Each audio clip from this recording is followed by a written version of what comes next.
Autoestima não é o seu problema. Rejeição é. Você já percebeu que algumas pessoas fazem tudo certo na vida? Trabalham, são responsáveis, ajudam todo mundo. Só que elas vivem com uma sensação. Ela é silenciosa, de que nunca são suficientes.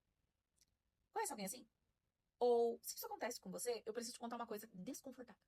O seu problema provavelmente não é autoestima.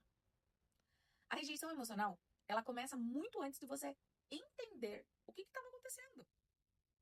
Eu não estou falando para você de pessoas desestruturadas, não que elas não existam. Eu estou falando de adultos funcionais, tá? Pessoas que trabalham, estudam, pagam suas contas, cuidam dos outros, são responsáveis. Eu tô falando com essas pessoas. Só que no fundo elas vivem com medo de incomodar, decepcionar, ser abandonadas ou simplesmente descartadas. Inúteis. E o mais curioso, muitas dessas pessoas passaram anos tentando resolver isso com uma autoestima. Ai, minha autoestima é baixa. Só que nada muda. Por quê? Porque o problema não está na sua autoestima. A autoestima é apenas um sintoma. A raiz normalmente está em algo muito mais profundo. Por exemplo, a tua codificação emocional da rejeição, ela foi criada lá quando você era criança. E eu vou te dar um exemplo. Quando a gente cresce em ambientes onde o amor foi crítico, distante, condicionado, ou emocionalmente instável, o cérebro entende que você precisa se adaptar para você não ser rejeitado. E como que eu me adapto? Então, o que a criança aprendeu ali? A agradar, performar, se calar, se moldar. O problema é que essa adaptação vira um programa emocional. E ele continua rodando na vida adulta. E aí, você pode perceber os padrões como apego ansioso em relacionamentos. Sabe que é tóxico, mas continua ali. O medo exagerado de errar no trabalho, eu tenho que ser perfeito.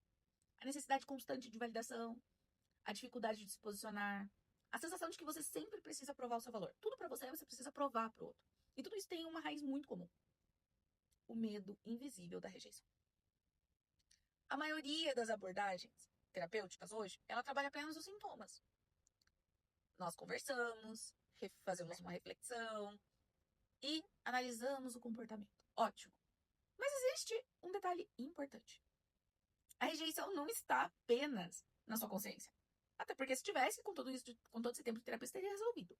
Ela está registrada no subconsciente emocional. E foi por isso que eu desenvolvi a terapia focada, com a hipnoterapia sistêmica. Por quê, Thaís? Porque eu vivi tudo isso, gente. Um processo que acessa o sistema emocional onde essa rejeição foi codificada. Por isso precisa na raiz. Normalmente, nas nossas primeiras relações, que é com pai, com mãe, por quê?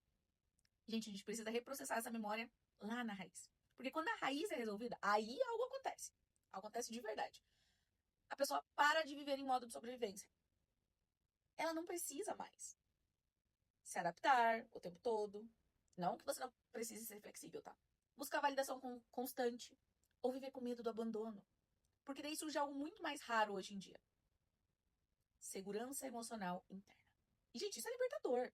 E a partir daí as relações mudam, as decisões mudam e a vida fica muito mais leve. Você consegue decidir quem realmente vai ficar na sua vida. E se você passou a vida inteira tentando ser suficiente, talvez o problema nunca tenha sido você. Talvez o problema tenha sido a rejeição que o seu sistema emocional aprendeu muito cedo. E a boa notícia é que quando você resolve a raiz, adivinha? Você não precisa mais passar anos lutando contra os sintomas. Você simplesmente se torna livre para viver com leveza. Resolva a raiz, viva leve. E se fez sentido para você, começa a me seguir para mais conteúdos como este. E no próximo vídeo eu vou contar para vocês se a rejeição ainda continua dominando a tua vida nos dias atuais.